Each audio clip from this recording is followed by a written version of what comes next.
set your chat box to Jamie McLeod, he'll be able to vet some of those questions, and then we'll have some time at the end we can ask our panelists that. All right, so I'm going to go ahead. Jamie keeps getting. Okay, so I'm going to go ahead and get started. I wanted to just say thank you everybody for signing on today. The purpose of our webinar today is to share with our membership the importance behind and the benefits of running a TOPSoccer program. And then obviously offering some continued support for those in our state who are already conducting a program. I want to say thank you to the five individuals, I should say, who joined us today, who all selflessly serve the special needs community in various ways. I have some questions.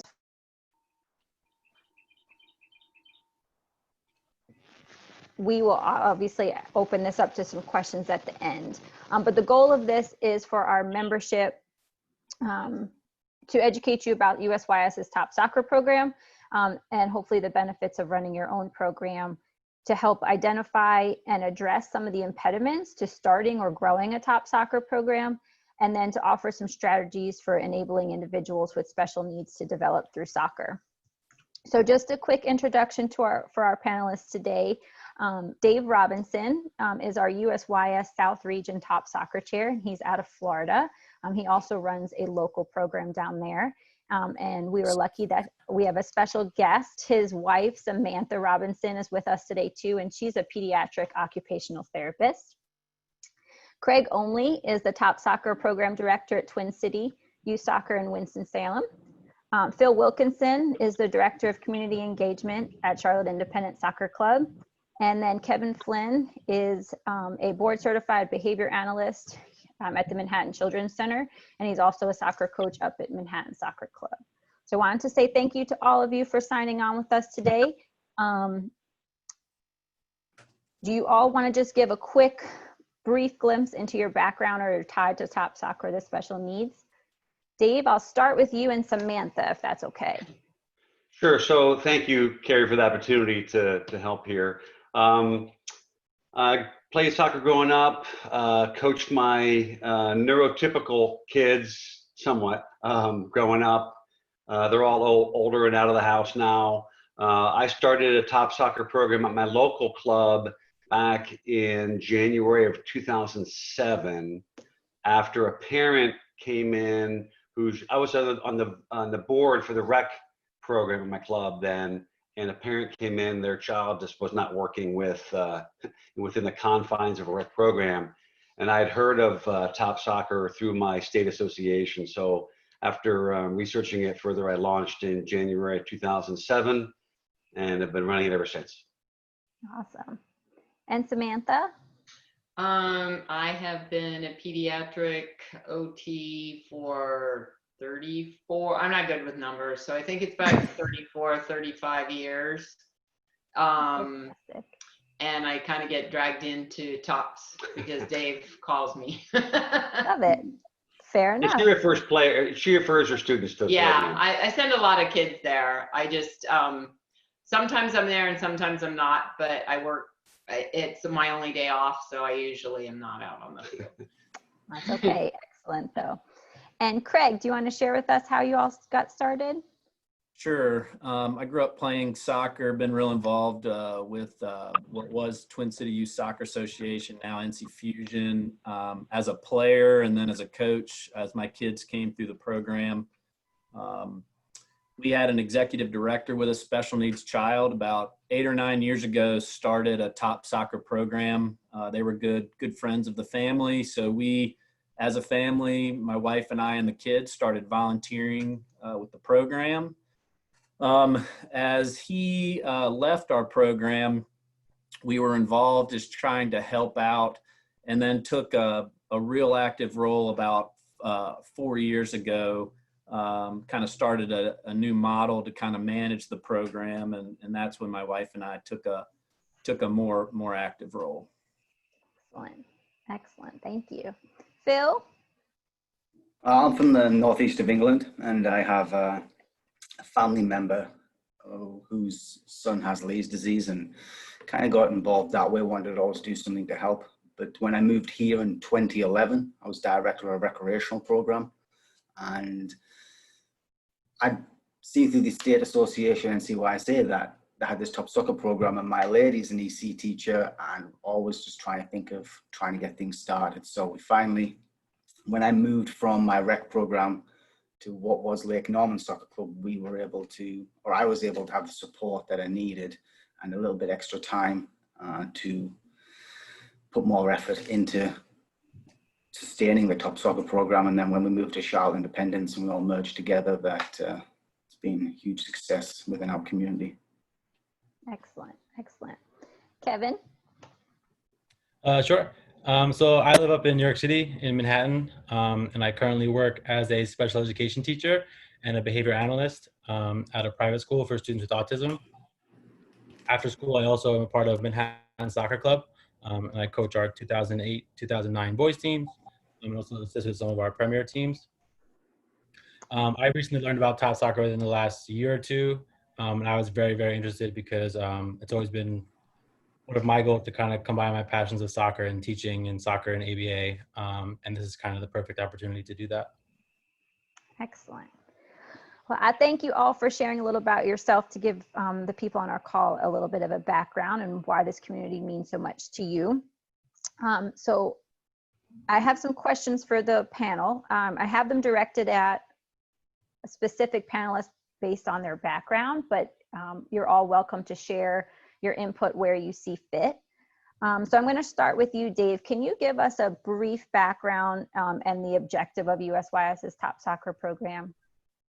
Sure. So TOPSoccer started roughly 30 years ago in a couple places about the same time, Western Pennsylvania and California, when local soccer program leaders recognized that there was a lack of programming for kids with special needs and kids whose siblings were playing at various levels, but they were always kind of held on the sideline.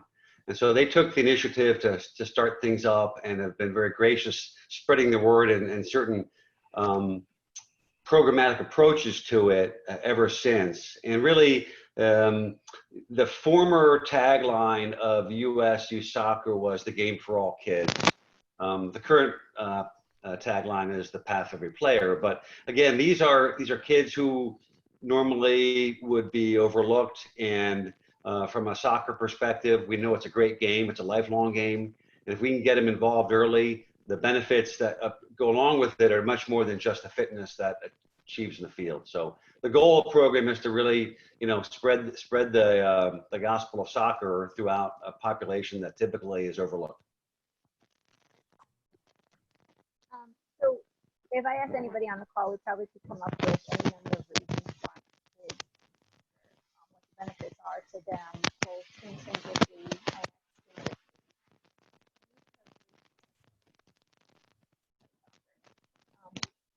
Kevin, working daily with children with special needs. Keri, we can't hear you very well. Your mic's cutting in and out.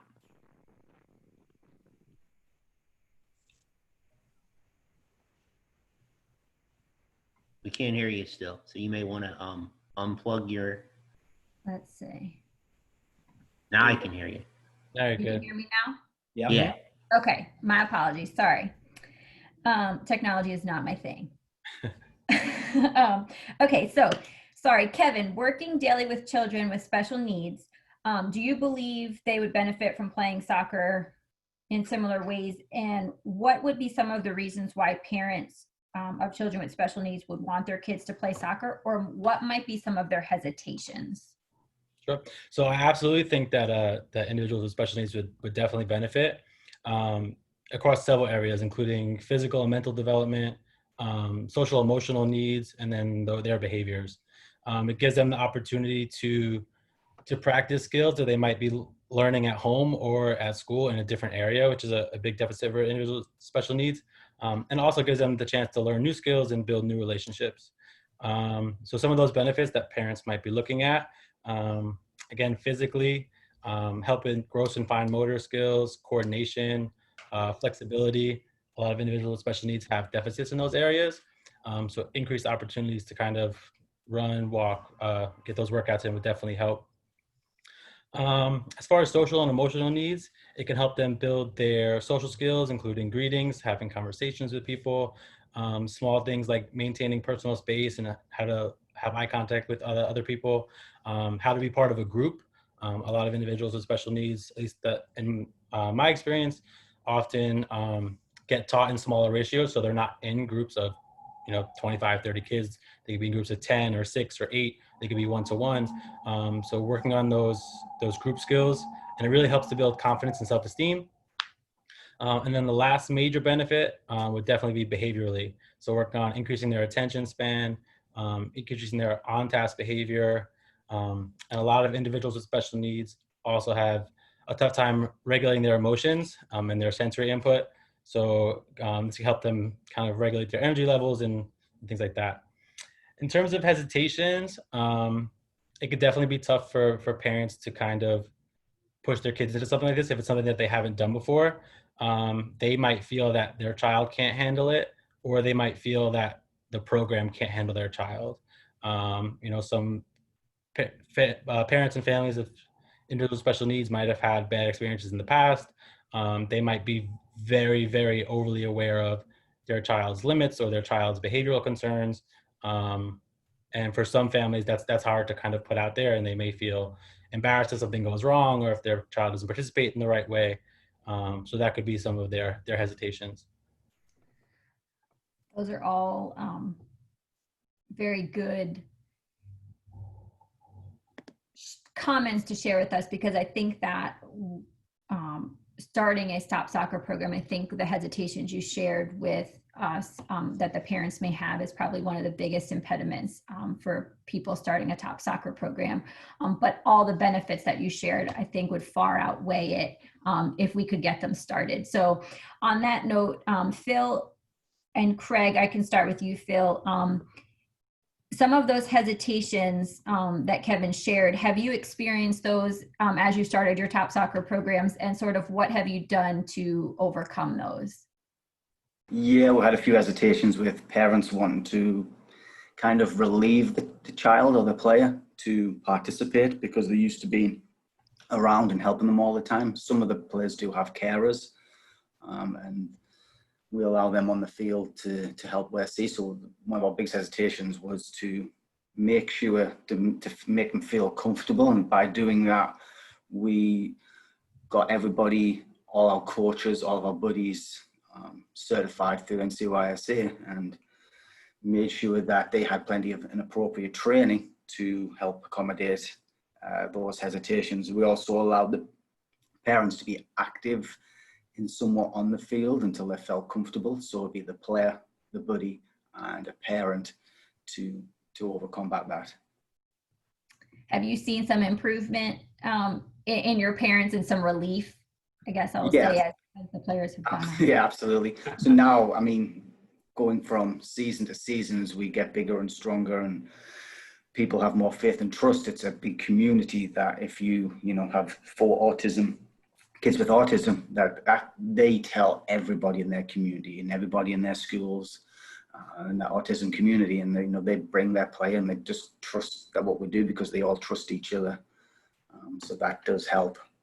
That's excellent. Craig, have you had similar experiences with parents with hesitation, and how have you overcome that? I think, again, it's evolved over the 8 or 9 years since we've had the program. Certainly a lot more hesitation at the beginning. I think our model was a very, not a stressful model. Certainly soccer structure, but we really accommodate a wide range of kids with that really travel the whole range of the spectrum, and we really try to accommodate everyone that we can, no matter what their abilities are. So the soccer balls are out there. We do have some structure and small-sided games, but really we're training our buddies, our volunteers, to engage with those athletes in a proper way to just get exercise and have fun. And so I think we've seen that comfort level from the parents' perspective, again, get easier and better to the point where I think our parents are so comfortable, they have formed their own network of interaction during the sessions. We are lucky enough to have a track surrounding a soccer field, and it's not unexpected to see groups of parents now walking the track while the session's going on, and they're having their own interaction. And so again, that's taken time, but I think that there's major ingredients here too, where it's great for the kids, but certainly we should talk about how great it is for the volunteers and the impact that it has on them, and then the impact that it has on these parents as well. I mean, this is such an impactful program in really all aspects. Excellent. I will ask you and Phil both to touch on a little bit of your design for your program later, because I think you both have very interesting and successful design programs. But something you touched on was the importance and the impact that it has on the parents. And I've been lucky enough to be out at several TOPSoccer sessions, including both of yours and Phil's, and have actually seen the parents interact. And it's really nice for them to have a community to go to as well. So I applaud you all for that. Samantha, or Dave, but can you share with us what actually or what might constitute a TOPSoccer player? So who may be coming out there when somebody starts a TOPSoccer program? Well, we have like a variety of disabilities. So we have anywhere from a kid that has been very severely ADHD that can't follow directions and things like that, to kids in wheelchairs. Autism, CP, Down syndrome, just anybody that probably could not follow a normal, like, recreational soccer game, and that those things would be difficult. So even kids with language processing that maybe aren't ready to be able to play on a regular team, a lot of times they could come to a TOPSoccer for a little bit, get where it's a slower pace, and then they can learn it, and then they could move to a rec team too. So we have all kinds of varying levels out there. Yeah, I'll just add that there's no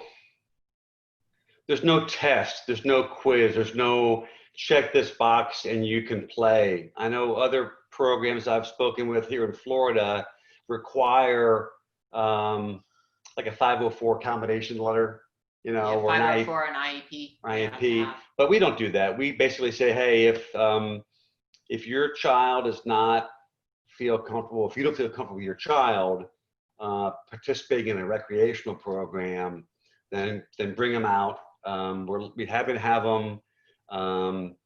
We don't think people game the system in any way, because there's no real benefit to that other than maybe the cost. But again, that's not the driver there. So we'd rather, you know, take a kid who may be higher functioning, and that after a season or so say, hey, based on our judgment of how he's doing in this TOPSoccer program, he probably could get along just fine in rec. But there's no test or mandate.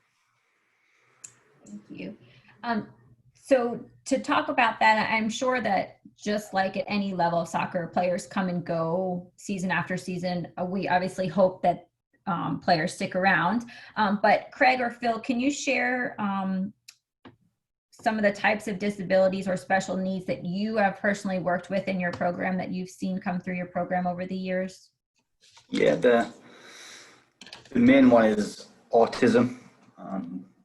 We see a lot of autistic players. I'm looking at our roster right now, and from this past season, fortunately, we didn't go ahead due to the current situation, but out of 50 or so players, more than half have some sort of autistic. And then we have developmentally delayed players, ASD, ADHD, spina bifida, just to mention a few. But there's just any spectrum, it's a wide range. We have players that are non-verbal, communicate via an iPad. So just. That's a good point. The non-verbal, and that brings with it a whole new set of challenges to help them communicate with their buddies and for you all. But I have seen them out there they make it work, and it's a beautiful thing when they do. Craig, how about you and your program? Same thing for us, really. I think it also has a lot to do with our ability in our outreach efforts into the community.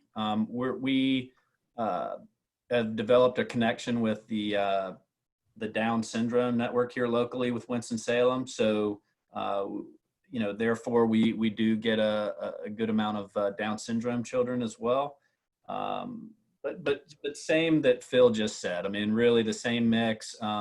Certainly some one-off unique situations. We have our share of nonverbal children as well.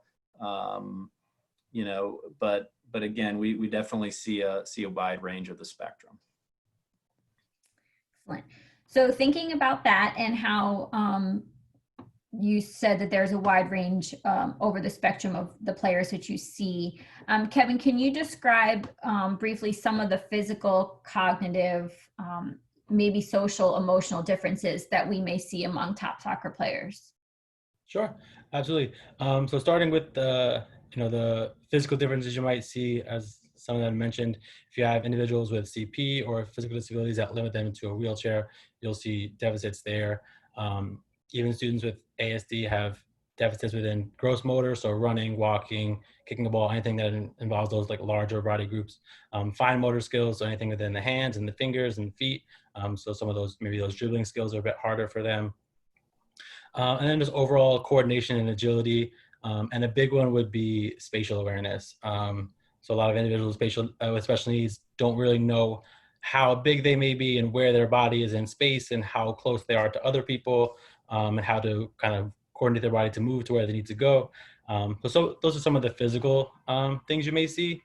Cognitively, again, some people touched upon it as well. Language skills and how they communicate. So are they vocal, verbal? Do they talk through, spoken communication? Do they use an iPad or an iPhone or some kind of AC device to talk for them?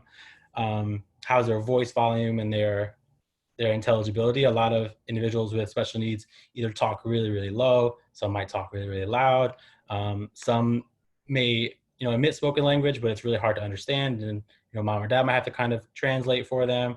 And then cognitively also, you'll get processing delays, which again, I mentioned earlier, just takes kids a longer time to understand what you're saying. So it's like you give them the directions or the rules for the game, and you need to give them some time to really think about what you just said and process it before they can actually go ahead and do those things. And then you'll see deficits within problem solving and independent thinking. So if something goes wrong or if it doesn't go exactly to plan, what happens next? And then for social and emotional, varying abilities within social skills, especially within the autism spectrum disorder, within conversations, greetings, eye contact. A lot of individuals may seem really shy and they won't want to talk to you right away. They might not look at you, even though they will talk with you. Cooperation with others. Some might get along really great with peers. Some might get along great with adults and vice versa. And then you could see issues with, impulse control and self-regulation. So they might need to kind of run around or move their bodies in different ways to get that kind of input. Attention deficits. And then probably one of the biggest ones is poor frustration tolerance. So they get really upset or angry if they get something wrong or they can't do a certain skill. And you might see some frustration there or some acting out or some negative behaviors associated with that. Excellent. So taking all that into consideration, when we have coaches and buddies out there volunteering within the program, Samantha, Dave, could you share with us some of the safety considerations that we would need to keep in mind while we're out there with TOPSoccer? One of the things Kevin didn't highlight that I was going to add, and this is a good time to do it, is stamina and the lack of ability to sustain physical activity for periods of time, whereas neurotypical kids could. So one of the things, and specific to Florida, the heat and humidity most of the year, we make sure we factor in breaks, water breaks, and just cool off breaks every 10 to 15 minutes, with the added thought that the buddies should be watching their assigned athlete, and if they see them even between a break, that if they get hot, the face red, whatever, take them aside and just have them cool off. So from a safety perspective, number one, that's the number one thing in my book is stamina. Yeah. And then the runners, like some kids, that big open space is really hard for especially autistic kids. So pairing your buddy to your athlete to a buddy that is able to keep up with them and able to deal with them. I think that is one of the safety concerns right there. Or we've even tried putting cones up and like enclosing the space, but it's just that we are on such a wide field that a lot of our autistic kids think that's licensed to run. And for the most part, if they run the right way, they're pretty safe as long as they stay away from the parking lot.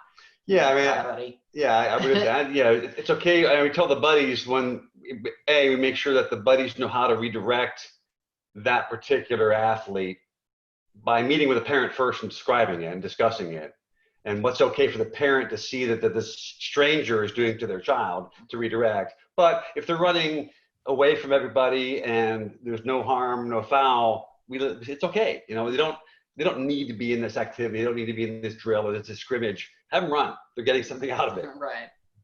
So, but I'm trying to think. And then there are certain, like it's hard because each diagnosis would have their own, safety concerns. Like your Down syndrome kids their tone is so low. You have to make sure that whatever you're doing is okay and that is for that specific child, because some Down syndrome kids have other things that they can do and things like that. So I think that the communication with the parent is key to know medically what they can do and what they can't do. So I was gonna follow up with what you all said on that. It sounds, Dave, like having a conversation or some sort of intake form from a parent and having a brief conversation with them on what their child may need or what some of their limitations may be or what they would be comfortable with their child doing or not doing is probably very helpful in the beginning. And by the shaking of heads of Craig and Phil, I think you both would agree with that and do that within your program. So Kevin, really quick, what type of language or forms of communication should we use when working with players with special needs? So, I mean, again, it varies based on the individual, but kind of some brief overview. We want to try and keep it simple, clear, and concise. You don't want to talk in really long, wordy sentences and go on for days at a time. Our kind of rule that we use is we try and speak in one more word than what the individual can produce. So if the individual is producing in 3 to 4 word sentences, the most that we're going to really talk to them in is maybe 5 or 6 words. We're not going to produce really long sentences that they can't understand. Definitely keep it brief and reinforce what you say. The more you say it, the more repetition you say it with, the more it reinforces it within them. Stay upbeat for sure. And then the last thing that I thought was important to mention is trying to avoid figures of speech, non-literal language, sarcasm. Those are things that individual special needs, and they're really, really difficult for them to understand. A lot of them take what you say very, very literal, and they don't kind of understand that more complex language. So keep it simple, keep it clear, keep it short. Excellent, excellent. All right, so we talked about all that. Now we're going to talk about actually the TOPSoccer program itself. So Dave, can you share what are the necessities needed when starting a TOPSoccer program? And is there any type of specific training that a coach or a buddy needs to go through?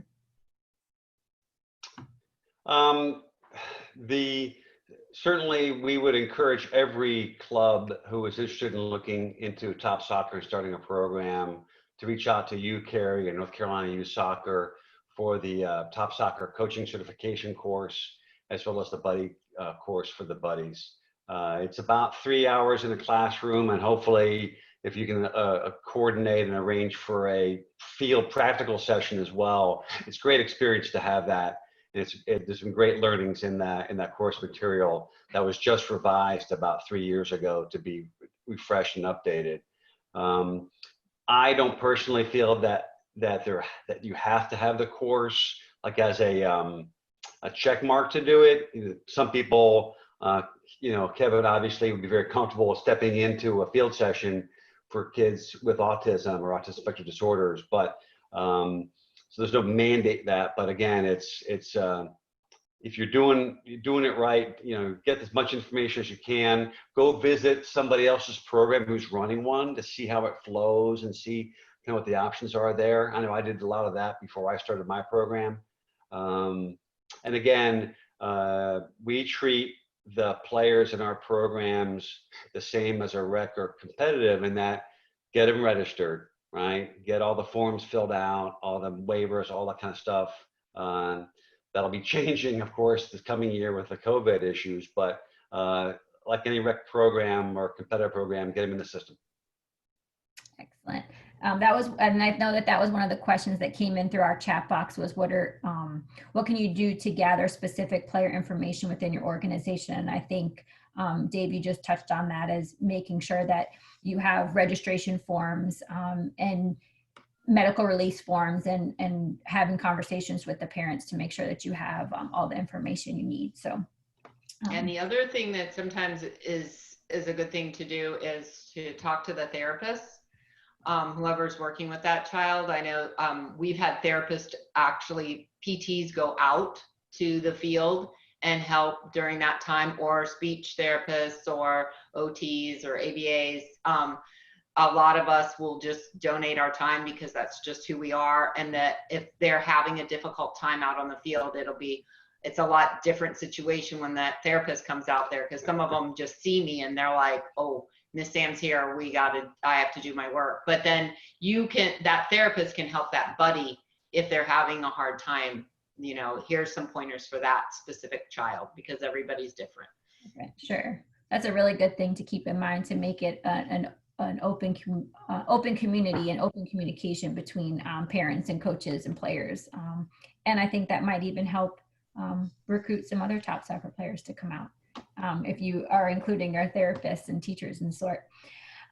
So Phil, now that we know what we would need or to at least get started, how did you or do you fund your top soccer program? Are there expenses to the club, and what would the expenses look like to the families? There isn't a huge expense to the club, but there is an expense. The expense is we get all of our players registered, so every player has to go online and register as if they were participating in our rec or competitive programs.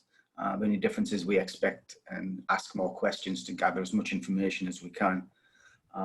But as a club, I went out, and I also run an adult soccer organization here in Mooresville, and I got to know a gentleman, because people think you're born with disabilities generally, but he has Parkinson's disease. He got it when he was 30, and he comes out and helps. He gives back. He plays soccer because it helps with keeping his disease in check as much as possible. But his family owns a business, and they were very kind to donate $10,000 when we first started the program a few years ago, which has helped sustain the program. That helps us buy supplies. It helps us pay for all of our coaches to be licensed and risk managed, and helps get everybody, so there's no cost to the family whatsoever.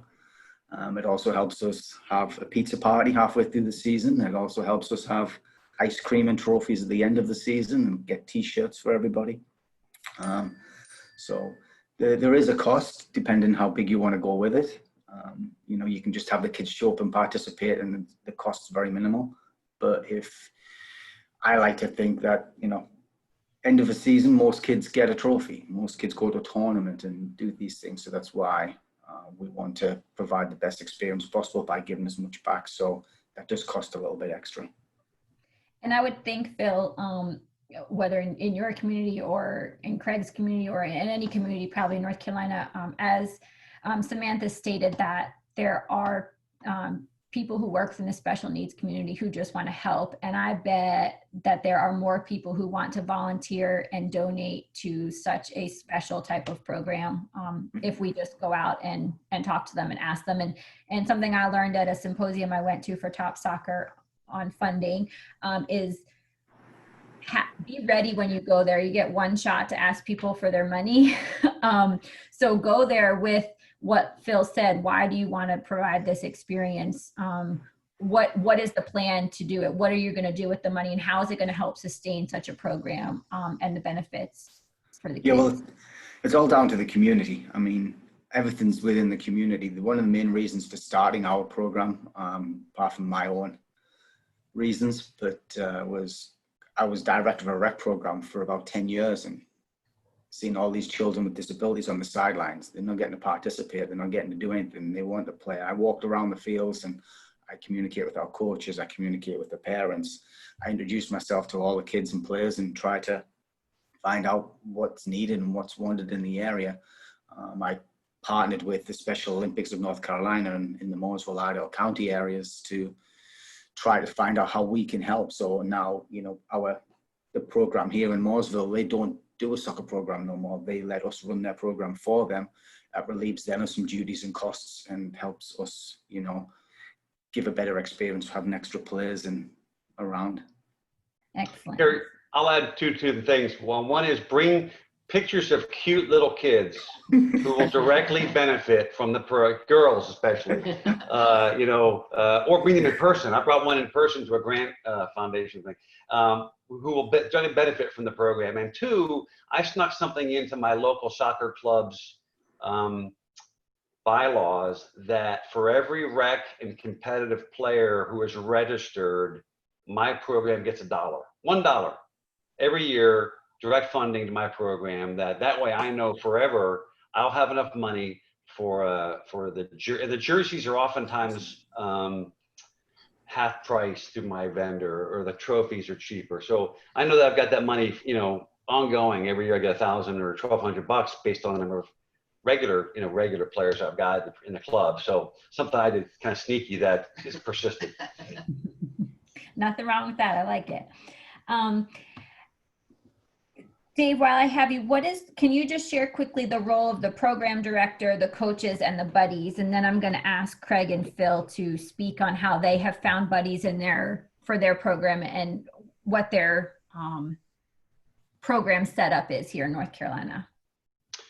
Sure, thank you. So the program director is usually someone who's kind of got a passion for the program, going to be a champion for the program, and hopefully will, you know, not just do things themselves, but establish a committee to help with various aspects of the program, like fundraising or PR, communication, that kind of thing.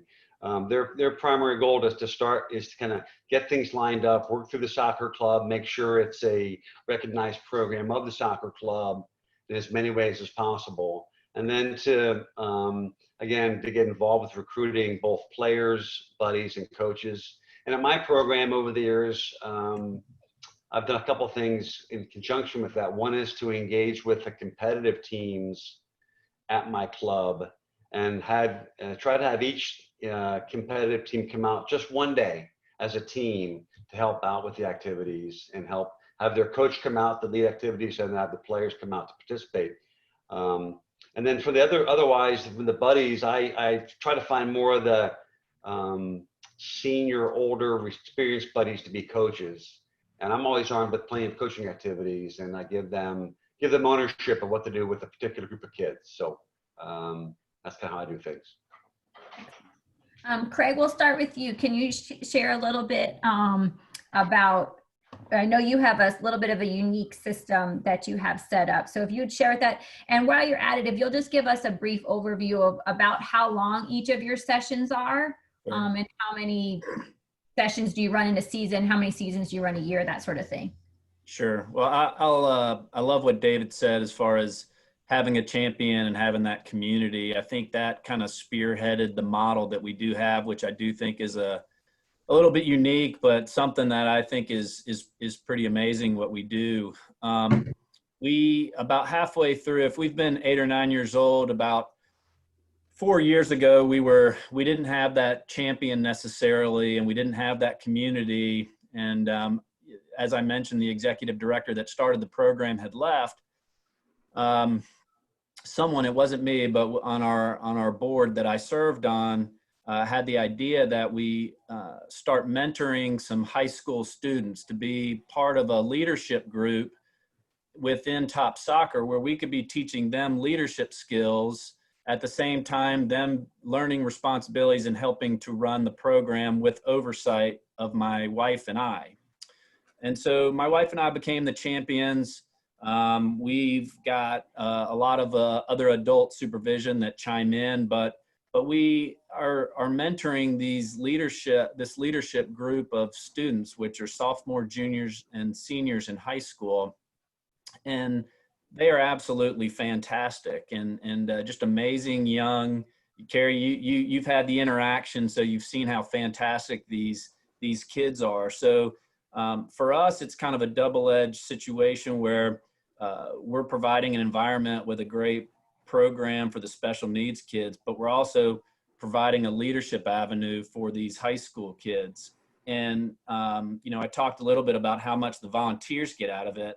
And to watch these kids grow through the leadership program has been really, really amazing. And so that's kind of how we've got our setup. We run eight sessions in the fall and 8 in the spring. Our leadership group does a lot of legwork in between sessions. Right now, we're doing a lot of Zoom calls with planning and interaction. Our leadership group, we talked about funding as well. Our leadership group was tasked with first learning how to create a presentation, and then they were tasked with going and making a presentation to get sponsorship for our program. And so we're blessed with having a great sponsor in a local company, Daggett and Schuler, who also come out and volunteer during our sessions, which is fantastic. But watching our kids have to go through that process has been great. They under our leadership, handle the communication with our families. They learned how to develop a website, and they maintain our website. We encourage them and help support them on interaction with different vendors to get T-shirts, to get trophies. So we're able to teach them a lot of neat skills in the running of our program. But we do those 8 sessions in the fall and the spring. Our sessions would start with a check-in. I think that's really important. I think someone on the call mentioned how important that is for the kids to identify and transition into the playing field. So at check-in, our athletes will meet their buddies and then proceed to the field. We usually have a ratio of 1 or 2 volunteer buddies to athlete. We'll have different stations throughout the session with different soccer balls. We also are unique in that half of our kids might transition into a glorified field day. We have soccer balls all over the place. We have small-sided games. We are shooting on the goal. But if you look at our field, I guarantee you that you'll see a game of duck, duck, goose at some point during that hour. I probably, you couldn't ask for more smiles and laughter during our hour-long sessions. Everything is positive and upbeat. We do try to end with a relay race of some sort. We're usually finishing, maybe kicking on a small-sided goal. There might be some dance moves involved in that relay race. Just keeping it fun. A lot of cheering. That's where it comes into creating that environment for the parents to have that ability to watch their kids, just be happy and slapping high fives, and that environment that they might not be able to see their children in, and those children might not be able to experience that in other avenues. So being able to provide that is great. And then we do all huddle up and have a cheer at the end before we leave. And then I think one thing that's important to mention too is we bring our volunteers all together afterwards and thank them for their time. We talk about some successes during that session, maybe some challenges during that session, so we can all grow from it. But I think just thanking them and telling them how important what they're doing is. Just really helps out. Excellent. I'm sorry, I'm being a little long-winded, but No, that's perfect. I appreciate you sharing, because that was something that I wanted to ask too, and you touched on it, and I'm going to have Phil touch on it as well, is the benefits to the community and to the people involved in your program as well, and what they get out of being involved in TOPSoccer. So I appreciate all that you shared. Phil, do you want to share a little bit about your season and your session, how your program is sort of set up? Yeah, we do 2 seasons, one in the fall as well and one in the spring, 6 weeks long. Our first season we tried 8 weeks, so it was a little tough for everybody, but we found the balance with six weeks being successful. So we do it every Friday night for 1 hour. We have it at the same time, the same place like regular sessions would be.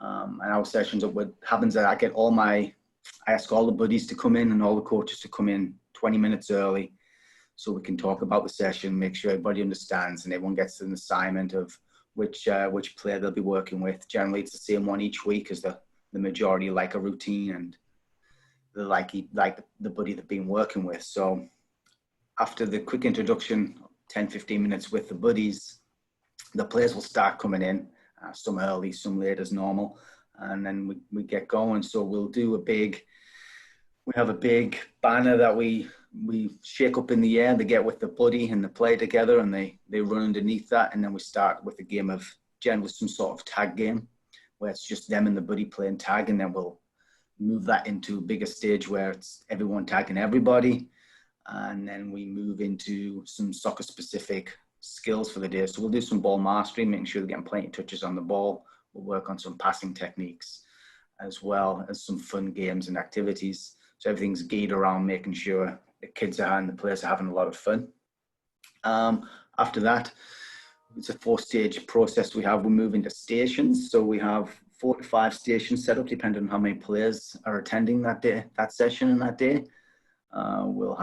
It's all based on speed and agility. So we have poles, ladders, rings, hurdles, all those kinds of things out there where they go, and they're in small groups. So that each station's 4 or 5 players at a time. One of the buddies will be a goalkeeper, and so each station finishes off with them shooting and finishing on goal. And then we move into a last part, which is a good 20 to 15 minutes of small-sided games. So we're participating, we get our buddies obviously are involved. They can participate with the ball, making sure each kid is getting plenty of touches. One of the biggest things that I've learned, and taking information from yourself and NCYSA, Keri, is that, you don't need one ball on the field. If you've got 10 players playing a small-sided game, we might have 10 balls on the field, and everyone's getting to score, and everyone's getting to cheer and celebrate, and everyone's doing the dances like Craig had mentioned.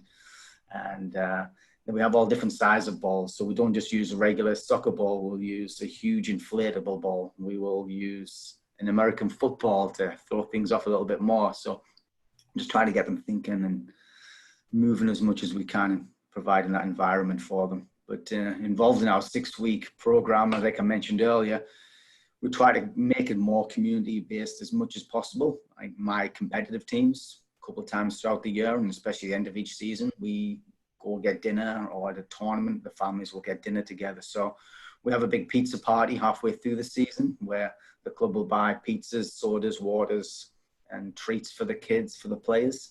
So after the session, we have that pizza party. Then at the end of the season, we'll have a big trophy presentation. An ice cream truck comes out, and everybody, including the coaches and buddies, gets ice cream. So it's normally a huge success.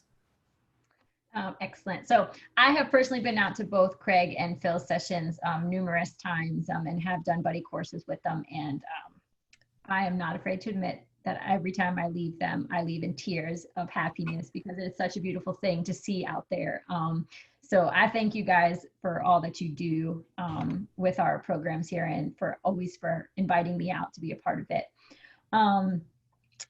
We could talk for a long time about all the ins and outs of this stuff and different activities that you guys can do, or different equipment that you can use with the players. And that's information that we have on our website, or that I can personally share with you, or I can show you resources as to where you could find them if you would be interested in it.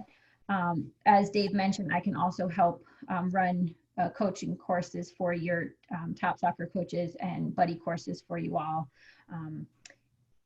Right before we leave, I just wanted to ask 2 questions. Kevin, I wanted to ask you really quickly, during the session or over the course of a season, you may have top soccer players who deal with sensory overload or abnormal fears. And I think I've actually been to both a session with Craig and Phil where this has happened.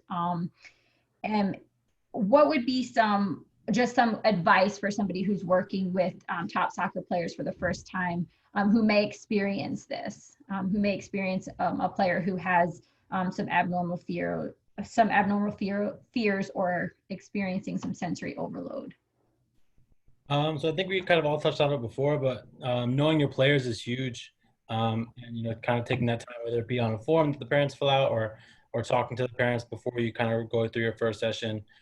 Nobody knows the kids better than their parents, and trying to get a sense of their likes, their dislikes, potential behaviors that you might see if something does go wrong, potential triggers, things that if you do this could happen, and then some helpful strategies that might be specific to the kids. But a bit more broadly, the number one thing would be to remain calm and neutral. A lot of times when you get a big reaction, the individuals tend to match you. They'll kind of match your feelings. So if you get really riled up and like you seem nervous, it kind of tends to escalate things. So remain calm, remain neutral. And the biggest thing that we work with as far as in school is don't take it personally. A lot of these behaviors, they're not to annoy you, they're not to upset you. It doesn't mean you did something wrong.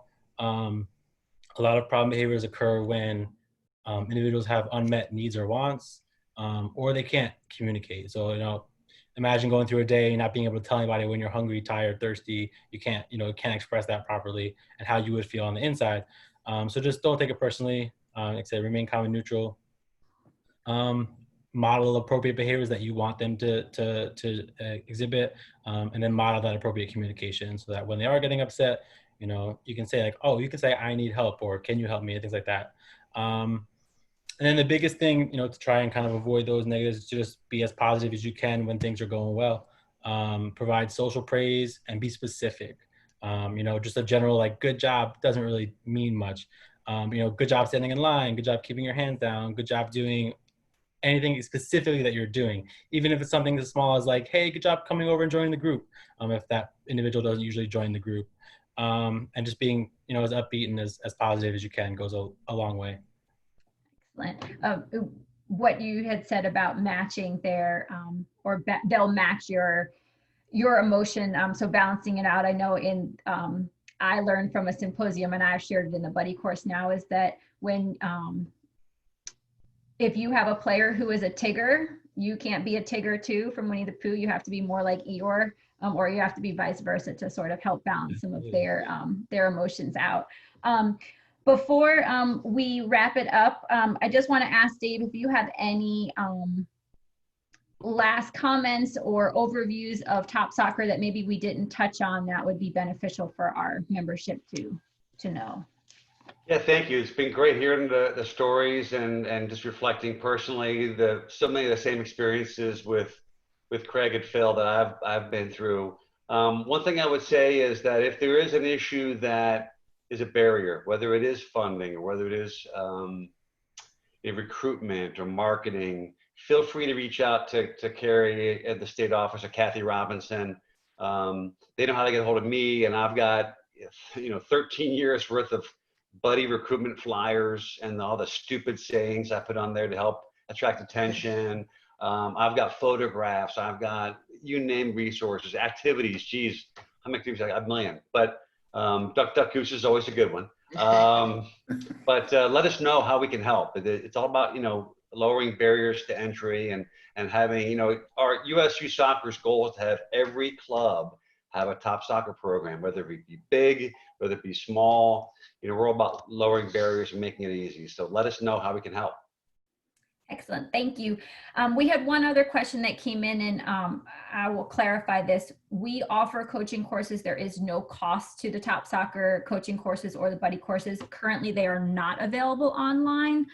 They are done in person. Is that changed? That's not changed, but you're Okay. talking to the right guy about making that change. So we'll try to make that happen online, but as of right now, we do have staff within our office, myself and a couple other of our coaching education staff who are certified to come out and run those courses for you, and we are happy to do so. We are right at an hour, and I appreciate all of you guys for your time and your expertise and your willingness to share with us. If anybody on the call or who listens to this recording afterwards and has questions, please feel free to reach out to me. It's recreation@ncsoccer.org, or you can always call the office. And I thank you all very, very much for your time and for what you do for this community. Thanks, Keri. Thank you, guys. Thank you, everybody. Thank-